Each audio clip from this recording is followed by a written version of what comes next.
Hello বন্ধুরা, আমি মোহাম্মদ রাজু আহমেদ, একজন ভিডিও নির্মাতা ও সিনেমা ফটোগ্রাফার। আমরা সবাই মিউজিক ভিডিও দেখি, তাদের গ্ল্যামার আর সুন্দর গল্পে মুগ্ধ হই।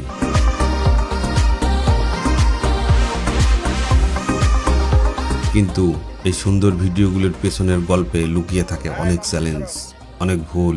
আজ আমি আপনাদের সাথে এমন 10টি মারাত্মক ভুল নিয়ে কথা বলবো, যা মিউজিক ভিডিও প্রোডাকশনের সময় নতুন, এমনকি অভিজ্ঞরাও করে থাকেন। অ্যাপারচার নিয়ে বিভ্রান্তি। প্রথম ভুলটি প্রায়শই করা হয় অ্যাপারচার সেটিং নিয়ে, বিশেষ করে ওয়াইড শট নেওয়ার সময়। অনেকেই ওয়াইড শটে f1.8 এর মতো ছোট অ্যাপারচার ব্যবহার করেন। এর ফলে কি হয়, ওয়াইড শটের ভিউ ফোকাস ডিফোকাসের কারণে ব্যাকগ্রাউন্ড ঝাপসা বা ব্লার হয়ে যায়।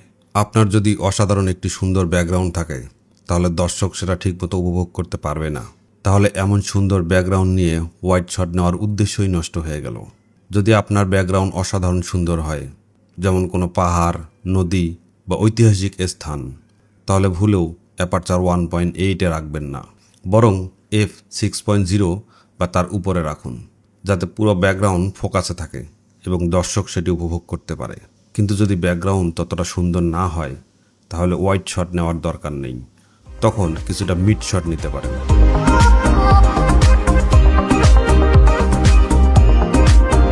মিড শট সাধারণত আমরা দুটি কারণে নিয়ে থাকি। প্রথমত, যদি পর্যাপ্ত জায়গা না থাকে। দ্বিতীয়ত, যদি ব্যাকগ্রাউন্ড খুব একটা সুন্দর না হয়। যখন ব্যাকগ্রাউন্ড বেশি সুন্দর না হয়, তখন আমরা f1.2, f1.4 বা f1.8 এর মতো সর্বনিম্ন অ্যাপারচার ব্যবহার করি, যেন ব্যাকগ্রাউন্ড পুরোপুরি ডিফোকাস বা ঝাপসা থাকে। এতে ব্যাকগ্রাউন্ডে কি আছে তা দেখা যায় না, শুধু সাবজেক্টের ব্যক্তিকেই স্পষ্ট দেখা যায়। আর যদি স্থানটি সুন্দর কিন্তু জায়গা কম হয়, সেক্ষেত্রে আপনি অ্যাপারচার 3.5 থেকে 5.6 এর মধ্যে রাখতে পারেন। এতে সাবজেক্ট এবং ব্যাকগ্রাউন্ডের মধ্যে একটি সুন্দর ভারসাম্য বজায় থাকবে।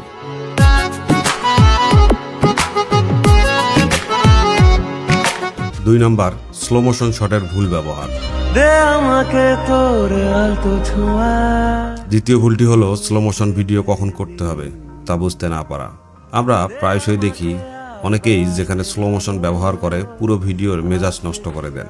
সাধারণত সিনেমাটিক ভিডিও 24 fps ফ্রেম পার সেকেন্ডে করা হয়। যদি আপনি 100% সিনেমাটিক স্লো মোশন শট চান, তাহলে আপনাকে 48 fps এ ভিডিও শ্যুট করে সেটাকে 24 fps এ নামিয়ে আনতে হবে। এতে আপনি নিখুঁত সিনেমাটিক লুক পাবেন। যদি আপনার ক্যামেরা 48 fps না থাকে, তাহলে 50 fps এ শ্যুট করে 25 fps এ স্লো মোশন করতে পারেন। এতেও আপনি প্রায় 99% সিনেমাটিক লুক পাবেন।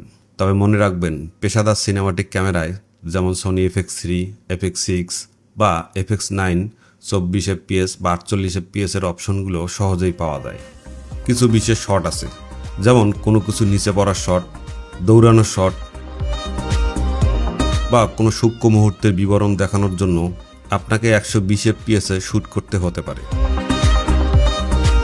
তবে এই ধরনের শটগুলি নির্দিষ্ট কিছু মুহূর্তের জন্য প্রযোজ্য, সব ক্ষেত্রেই নয়। আপনি কি ইউটিউব ফ্রিল্যান্সিং, ভিডিও প্রোডাকশন বা সিনেমা ফটোগ্রাফিতে ক্যারিয়ার করতে চান, নাকি নিজের ভিডিওগুলোকে আরো প্রফেশনাল ও আকর্ষণীয় করতে চান? তাহলে আপনার জন্য আছে দাভিন্সি রিজলভে সম্পূর্ণ অনলাইন কোর্স। আমি মোহাম্মদ রাজু আহমেদ, একজন প্রফেশনাল সিনেমা ফটোগ্রাফার ও ভিডিও এডিটর। আমি নিয়ে এসেছি দুটি কোর্স। নাম্বার 1 হচ্ছে ভিডিও এডিটিং কোর্স। এখানে শিখবেন কিভাবে ভিডিও কাটিং করবেন, ট্রানজিকশন ও ইফেক্ট কিভাবে ব্যবহার করবেন, স্লো মোশন ও স্পিড র্যাম্পিং, অডিও এডিটিং ও সাউন্ড ডিজাইন, প্রফেশনাল টাইটেল ও মোশন গ্রাফিক্স। এক কথায় নাটক অথবা মিউজিক ভিডিও কিভাবে এডিট করে তা সম্পূর্ণ দেখানো হবে। এখানে আরেকটি কোর্স আছে, তা হচ্ছে কালার গ্রেডিং।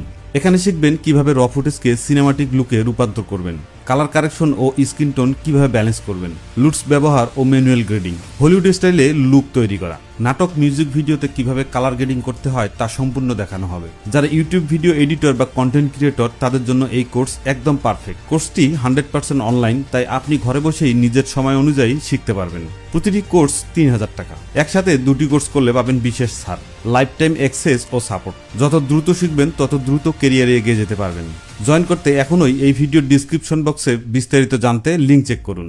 শিখুন, তৈরি করুন, ক্যারিয়ার করুন। ভুল নাম্বার 3। তৃতীয় ভুলটি হলো সঠিক ভিডিও রেজুলেশন নির্বাচন না করা। অনেক সময় আমরা বুঝি না কোন রেজুলেশনে ভিডিও করলে সেরা আউটপুট পাওয়া যাবে। মিউজিক ভিডিওর ক্ষেত্রে সর্বোচ্চ মানের জন্য 4K রেজুলেশন 3840 বাই 2160-এ শ্যুট করাই ভালো যদি আপনার ক্যামেরায় সাপোর্ট করে। এতে post production, colour grading, cropping এবং স্টেবিলাইজেশনের জন্য অনেক সুবিধা পাওয়া যায়। ফাইল আউটপুট 1080 পিক্সেল হলেও 4K-তে শ্যুট করা আপনাকে অধিক ডিটেলস এবং ফ্লেক্সিবিলিটি দেবে।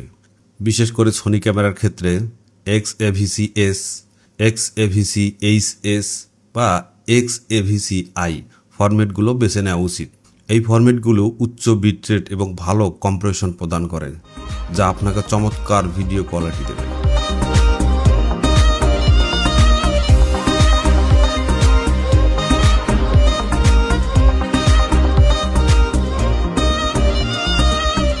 আপনার ক্যামেরার সক্ষমতা এবং প্রজেক্টের চাহিদার উপর ভিত্তি করে রেজুলেশন এবং ফরম্যাট বেছে নেওয়া উচিত। অযথা অতিরিক্ত রেজুলেশনে শ্যুট করে স্টোরেজ নষ্ট করবেন না যদি আপনার পোস্ট প্রোডাকশন ওয়ার্কফ্লো সেটার জন্য তৈরি না থাকে। 4 নম্বর ভুল। চতুর্থ ভুলটি হলো সঠিক স্থান নির্বাচন না করা। মিউজিক ভিডিও সাফল্যের জন্য গানের মেজাজের সাথে স্থানের গভীর সম্পর্ক রয়েছে। কোথায় রোমান্টিক শট নেবেন, কোথায় ইমোশনাল শট নেবেন,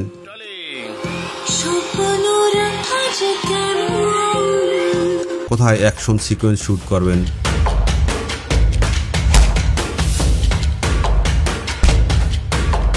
এই বিষয়গুলো আগে থেকেই পছন্দ করে রাখা উচিত।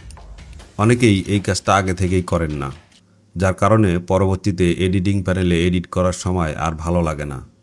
ভালো না লাগার কারণে সেটি আর পাবলিশও হয় না। এমন অনেকেই আছেন যারা ঘন্টার পর ঘন্টা পরিশ্রম করে ভিডিও শ্যুট করে আনেন, কিন্তু স্থান নির্বাচনের ভুলের কারণে শেষ পর্যন্ত সেটি আর রিলিজেই দিতে পারেন না। এই ধরনের মারাত্মক ভুল কখনোই করবেন না। লোকেশন রিকি করে গানের মেজাজের সাথে মিলিয়ে তবেই শ্যুটের পরিকল্পনা করুন। 5 নম্বর ভুল। লোকেশনের বিস্তর দূরত্ব। পঞ্চম ভুলটি চতুর্থ ভুলেরই একটি সম্প্রসারিত রূপ, যা প্রোডাকশনের সময় এবং বাজেট দুটোই নষ্ট করে। এটি হলো অযথা দূরত্বের লোকেশনে মিউজিক ভিডিও করা। এমন জায়গায় শ্যুট করবেন না যেখানে আপনার মিউজিক ভিডিওর বিভিন্ন সিকোয়েন্সের জন্য খুব বেশি যাতায়াত প্রয়োজন হয়। উদাহরণস্বরূপ, আপনার মিউজিক ভিডিওর প্রথম সিকোয়েন্স রাস্তায়, দ্বিতীয় সিকোয়েন্স কোনো একটি পুরাতন বাড়িতে। এই রাস্তা থেকে পুরাতন বাড়ির দূরত্ব যদি 10 থেকে 15 কিলো হয়, তবে এটি আপনার একটি বড় ভুল। এই যাতায়াতের কারণে অনেক সময় নষ্ট হয়, টিমের এনার্জি কমে যায় এবং বাজেটও বেড়ে যায়। মিউজিক ভিডিওর পুরো সিকোয়েন্স, ধরুন 10টা সিকোয়েন্স আছে, সেগুলো এমন কাছাকাছি জায়গায় নেওয়ার চেষ্টা করুন যেন সেগুলোর মধ্যে দূরত্ব 5-7 কিলোমিটারের আশেপাশে হয়। তাহলে আপনি সুন্দরভাবে কাজটি শেষ করতে পারবেন এবং প্রোডাকশনের সময়ও খরচ দুটোই বাঁচবে। 6 নম্বর ভুল। নর্মাল স্পিড মেমোরি কার্ড ব্যবহার। ষষ্ঠ ভুলটি প্রযুক্তিগত, কিন্তু এর প্রভাব মারাত্মক। ভুলেও মিউজিক ভিডিও করার সময় নর্মাল স্পিড মেমোরি কার্ড ব্যবহার করবেন না। নর্মাল মেমোরি কার্ড ব্যবহার করলে স্লো মোশন ভিডিও করার সময় বা হাই রেজুলেশন সিলেক্ট করতে গেলে ক্যামেরা আপনাকে বাধা দেবে বা ভিডিও রেকর্ডিং বন্ধ হয়ে যাবে। আপনার ক্যামেরার সর্বোচ্চ রেজুলেশন এবং ফ্রেম রেট পেতে অবশ্যই হাই স্পিড মেমোরি কার্ড ব্যবহার করবেন। মেমোরি কার্ডে সাধারণত V30, V60, V90 লেখা থাকে। V90 মেমোরি কার্ডগুলো সবচেয়ে হাই স্পিড হয়ে থাকে। যদি আপনার camera CF Express type A memory card support করে, তাহলে CF Express type memory card ব্যবহার করার চেষ্টা করবেন, যদিও এদের দাম একটু বেশি হয়। আপনি একটি কাজ করতে পারেন খরচ বাঁচানোর জন্য। যদি আপনার ক্যামেরায় 2টি মেমোরি কার্ড স্লট থাকে, তাহলে আপনি 64 GB CF Express memory card নিতে পারেন শুধু স্লো মোশন ভিডিও করার জন্য, আর নর্মাল ভিডিও করার জন্য V90 মেমোরি কার্ড ব্যবহার করতে পারেন, কারণ সবসময় স্লো মোশন ভিডিও লাগে না।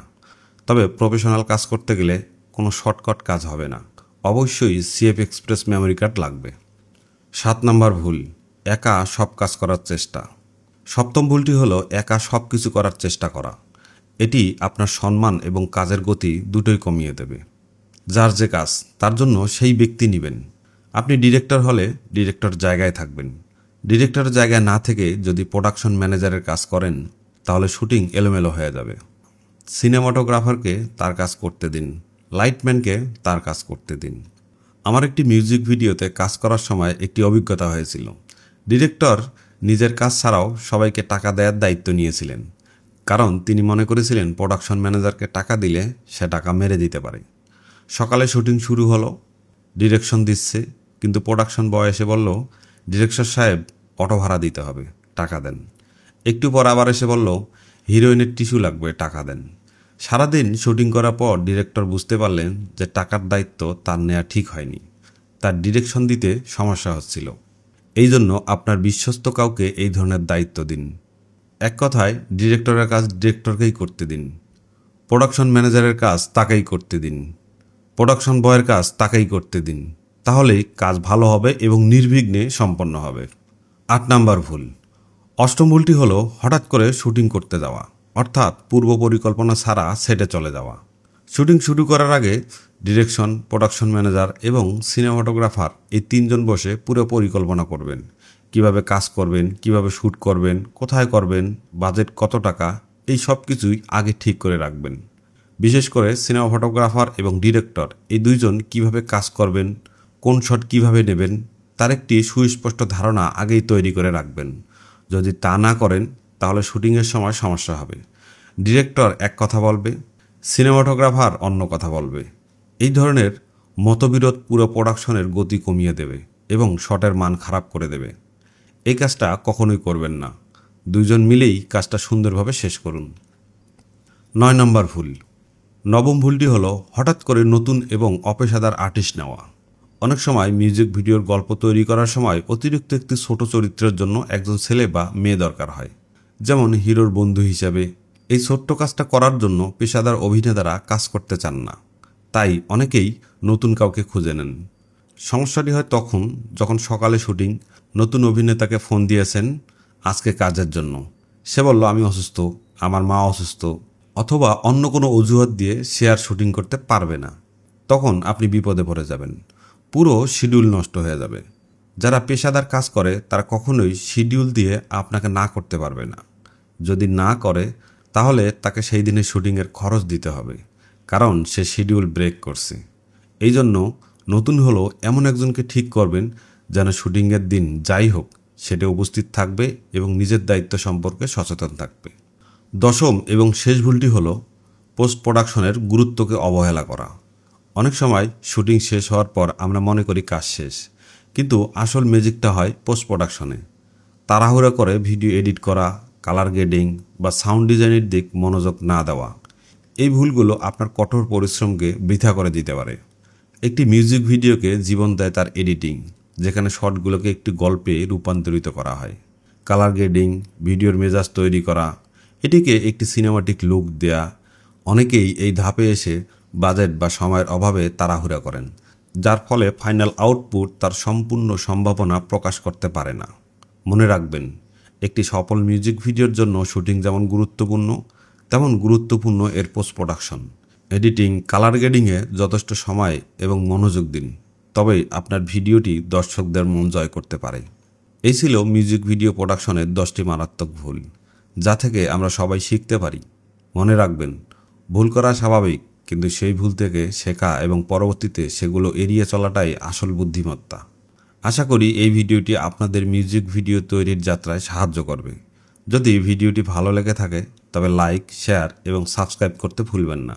দেখা হবে পরের ভিডিওতে।